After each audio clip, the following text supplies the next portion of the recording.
Hello again, everyone. I'm Sean Dugas with the Pensacola News Journal and PNJ.com. I'm here on beautiful Pensacola Beach to talk with locals and business owners about the oil spill in the Gulf of Mexico currently threatening these pristine beaches. This is Joy Brown. She's the owner of the Native Cafe out on Pensacola Beach.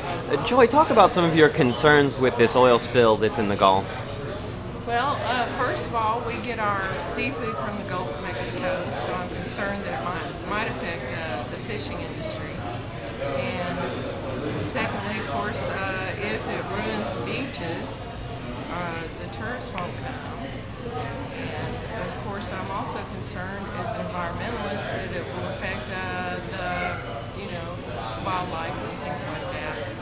This is Juan Haskins. June, tell us some of your concerns as a local with this oil spill in the Gulf.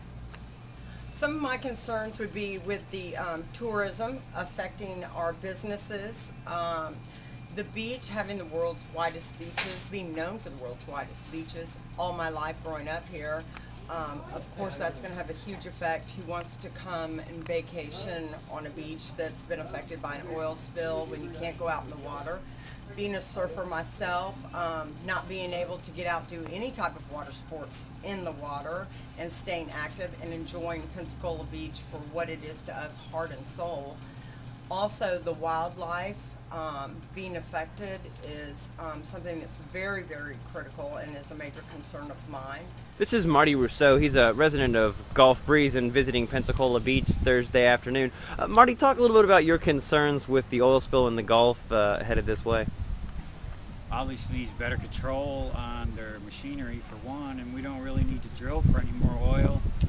There's a lot better sources than petroleum. We're too reliable on petroleum, especially foreign, and even the stuff we have here, we have plenty. They don't need to drill anymore. And I'm just really against petroleum products just as a basic, from the standpoint that we don't need it. I mean, we overuse it. There's so many other energy sources that we could be using, and they talk a lot about funding them and researching them, but we really don't see any of it happening.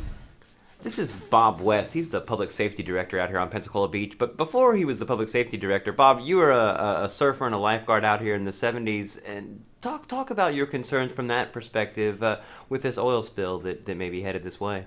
Well, that's true. You know, I was actually moved here in '71. My parents had lived over in Villa Sabine. I was a lifeguard here from '74 to '79, so I've loved the beach. I've always loved the beach. And I've got several fears with this. Number one is obviously the potential catastrophic effects to the beach if the oil does in fact come here. And then even once it's cleaned up, then we're talking years and years and potentially even more years of tar balls washing up. So it's not going to be just an incident of coming and cleaning the beach. And of course, secondary to that is the impact of the wildlife. We're coming into our busiest year for wildlife. The nesting birds, the nesting turtles, the dolphins that migrate up and down the shoreline. This next 4 or 5 month period is probably no worse time for the wildlife.